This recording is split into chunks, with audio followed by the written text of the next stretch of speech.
आज ऑफिसमध्ये खूपच काम होतं. मुक्ता घरी येईपर्यंत दमून गेली होती. घरी आले तर पाहते काही शांतनू मस्त TV पाहत बसला होता. सोफ्यावरच्या उषा अस्ताव्यस्त होत्या. सकाळपासूनच पेपर टीपॉयवर लोळत होता. तोही अस्ताव्यस्त. चिप्सची रिकामे पॅकेट तेच होते. मुक्ताचे डोकेच भडकले.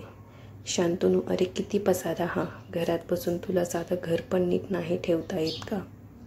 हे बघ मुक्ता, ही बायकांची कामं आहेत ती. मला जमणार नाहीत. तू बघ काय ते. अरे तुला काहीच कसे वाटत नाही. मी घरची काम करून नोकरी करते. मीही दमते रे. तू थोडीशी मदत केलीस तर काय बिघडणार आहे? मुक्ता, उगाच आल्या डोकं नको खाऊस. नसेल झेपत तर दे नोकरी सोडून. वा, नोकरी सोडून देते, मग खायचे काय? तू करतो का नोकरी? मस्त निवांत राहतोस. तुला बोलायला काय जाते? मुक्ता, मला नोकरी करायला आवडत नाही हे तुला माहीत आहे. सतत टोमणा नको मारूस. आणि माझे ट्रॅकिंगचे कॅम्प असतात, त्यातून मिळतात पैसे. मी कोणाच्या हाताखाली काम नाही करू शकत. हो, कॅम्पमधून भरपूर पैसे कमावतो. तू त्यात या घराचे हप्ते, मीराचं शिक्षण, घर खर्च सगळं भागणार आहे नाही का? किती कमावतोस रे असं कॅम्प घेऊन? बस मुक्ता, खूप बोललीस. भले मी तुझ्या इतके नाही कमवत, म्हणून बोलून दाखवायची गरज नाही, समजले? असं बोलून शांतनू बाल्कनीत गेला आणि सिगारेट फुकत राहिला. हे रोजचेच वाद होते आणि तणाव. बस. मुक्ता फ्रेश होऊन आली आणि चहा ठेवला तिने. चहा उकळेपर्यंत तिथेच थांबली. लग्न करताना म्हणाला होता शांतनू, मी करेन काहीतरी नोकरी आणि साईड बाय साईड हे कॅम्प पण पाहीन. ट्रॅकिंगची आवड त्याची, पण म्हणून काहीच काम नाही करायचे. नुसतं दिवसभर सिगारेट फुकत नाही तर मित्रांसोबत टाईमपास, इतकंच त्याचं आयुष्य. घरात कसल्या कामात मदत नाही, उलट काम वाढवून ठेवायचे. चहा झाला. 2 कप बाहेर आले. त्याचा चहा तिने टीपॉयवर ठेवला. सिगारेट विझावून शांतनू मुक्ताजवळ आला. मुक्ता, अगं समजून घे ना मला. नाही जमत ते नोकरी करणं, रात्र कोणाची गुलामी करणं. मी खुश आहे का माझ्या कामात? आणि असतात ना कॅम्प पण, मिळवतो ना पैसे मी पण. मुक्ता यावर काही बोलली नाही. चहा घेऊन घर आवरले तिने. रात्रीच्या स्वयंपाकाला लागले. मीरा क्लासवरून आली. ती 8वीला होती. तिचा खर्चही वाढत जाणार होता, पण त्याला काही पटलेले नव्हते कशाचंच.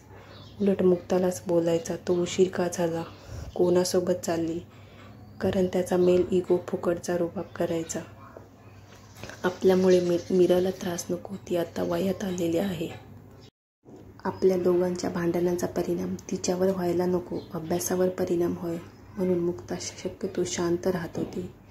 रात्री ती दमून बेडवर आली. शांतनू होताच लोळत. तिला बघून त्याने तिला जवळ ओढले. नको शांतनू, मला कंटाळा आला आहे.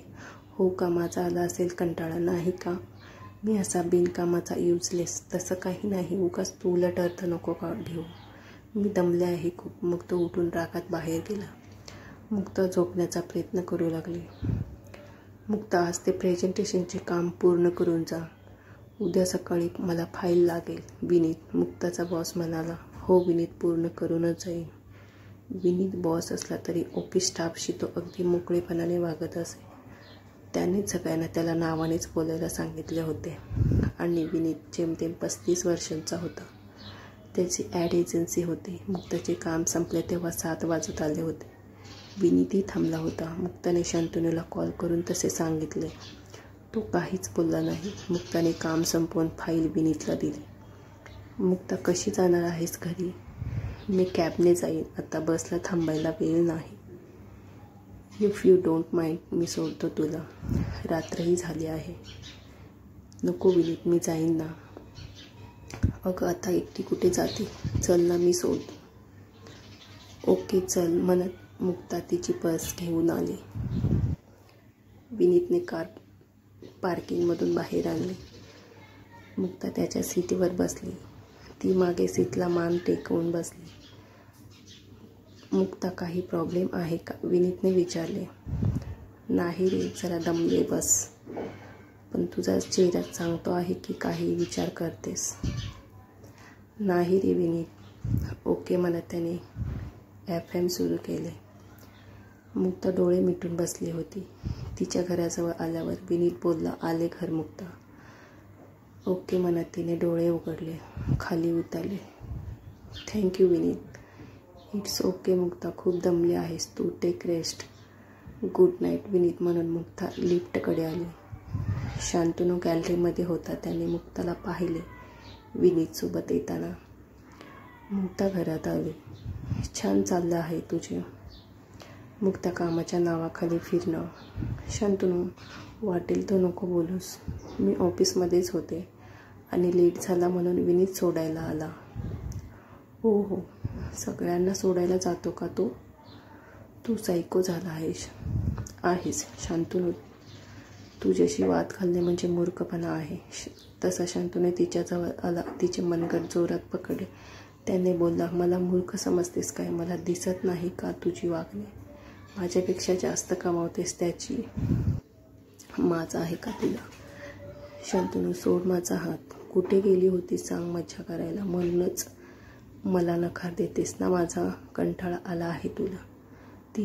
तिने हिचका देऊन हात सोडवून घेतला. हो, आलाय तुझा कंटाळा. रोज काही ना काही वाद उकरून काढतो तू. माझ्यावर संशय घेतोस. कंटाळा आलाय ना, मग जा घर सोडून. कोणी अडवलं आहे तुला? तशी मुक्ता रागात म्हणाली, तू विसरतो आहे शांतनू, हे घर माझ्या नावावर आहे. मी घेतले आहे तेव्हा तू नीट बस. आता मला सहन होत नाही. तसा त्याचा इगो हर्ट झाला. तुझे घर तुला लाभो, जातो मी. तो आत गेला आणि त्याची बॅग घेऊन बाहेर पडला. मुक्ता रडत राहिली. एकटीच मीराजवळ आली. घरी तिला असे रडताना बघून तिने विचारले, आई काय झाले? का रडतेस? काही नाही मीरा. आई, मी लहान नाही आता, मला समजते सगळे. बाबांशी भांडण झाले ना परत? हो मीरा, आणि तो गेला आहे घर सोडून. आत्ता आपण दोघीच राहायचे. मीराला ही माहीत होते की शांतनू कसा आहे आणि त्यांचे वाद पण तिने ऐकले होते बरेचदा. मी आहे ना आई, नको काळजी करू, म्हणून मीरा मुक्ताच्या कुशीत शिरली. सकाळी आवरून मुक्ता ऑफिसला आले. तिला वाटले रागाच्या भरात शांतनू गेला आहे, तो येईल परत संध्याकाळपर्यंत. तसंही त्यालाही घर नव्हते. अनाथ आश्रमात लहानाचा मोठा झाला होता तो. एकटा आहे म्हणून खूप जीव लावला होता मुक्ताने, पण त्याचा स्वभाव नडला. संध्याकाळी ती घरी आली पण घर बंदच होते, म्हणजे शांतनू आला नाही. मुक्ताने त्याला कॉल लावला पण आउट ऑफ नेटवर्क येत होते. दुसऱ्या दिवशीही तिने कॉल लावला पण काही संपर्क नाही झाला. असाच आठवडा झाला शांतनूला घरातून जाऊन. सगळ्या सोसायटीला आतापर्यंत समजले की शांतनू घर सोडून गेला. मग एकटी बाई म्हणजे सगळ्यांना अवेलेबल असा समज असतो लोकांचा. सोसायटीमधील काही अंबाड शौकीन उगाचच मुक्ताकडे यायचे, काहीतरी निमित्त काढून, आणि काही का असेल तर सांगा म्हणायचे. ऑफिसमध्ये पण पुरुष सहकारी तिच्याकडे त्याच नजरेने पाहायचे, लगट करायला बघायचे. बाई एकटी राहते याचा सगळेच फायदा घ्यायला बसलेले असतात. आजही तिला थोडा लेट झाला. घरी कामवाल्या मावशी मीराजवळ थांबायला तिने सांगितले होते. विनीत आजही तिला सोडायला आला. तिला इतके गप्प बघून म्हणाला, मुक्ता काय झाले, बोल. काय इतकी टेन्शनमध्ये आहेस? तशी ती रडू लागली. विनीत, माझे आणि शांतनूचे भांडण झाले आणि तो घर सोडून गेला. 15 दिवस झाले, त्याचा फोन पण लागत नाही. हो, शांतनूच्या मित्राकडे चौकशी केलीस का? हो केली. कोणाकडे नाही गेला तो. मुक्ता, त्याचा राग कमी झाला की येईल. नको काळजी करू. विनीत, पण लोक किती त्रास देतात रे. एकटी बाई म्हणजे यांना शिकार करायला सावध असते का? सगळ्यांच्या नजरेत घाणच दिसते. मुक्ता, लोक असेच आहेत आणि त्यांच्या नजरा नाही बदलणार. आपणच सांभाळून राहायचे. म्हणजे बाईला नेहमी नवऱ्याचे सुरक्षा कवच हवेच असते का? एकटी बाई नाही जगू शकत? हो मुक्ता, आपला समाज असाच आहे. त्याच्यात काही बदल नाही होणार आहे, असं आहे. नको काळजी करू म्हणून विनीतने त्याचा हात थोपटला. तिने त्याला रडत मिठी मारली. विनीत तिच्या डोक्यावरून हात फिरवत बोलला, शांतनू, होईल सगळं नीट. काही गरज लागली तर मला सांग. चल जाऊ घरी. मीरा एकटी असेल ना? हो विनीत, चल, ती डोळे पुसत म्हणाली. महिना झाला होता. शांतनूचा काहीच पत्ता लागत नव्हता. मीरा म्हणाले, एक दिवस आई बाबा नाही येत घरी तर राहू दे, उगाच परत तुमची भांडण. वाद तुला त्रास होतो ना? नाही का बाळा, उलट बाबा नसेल तर बाहेरचे लोक जास्त त्रास देतील.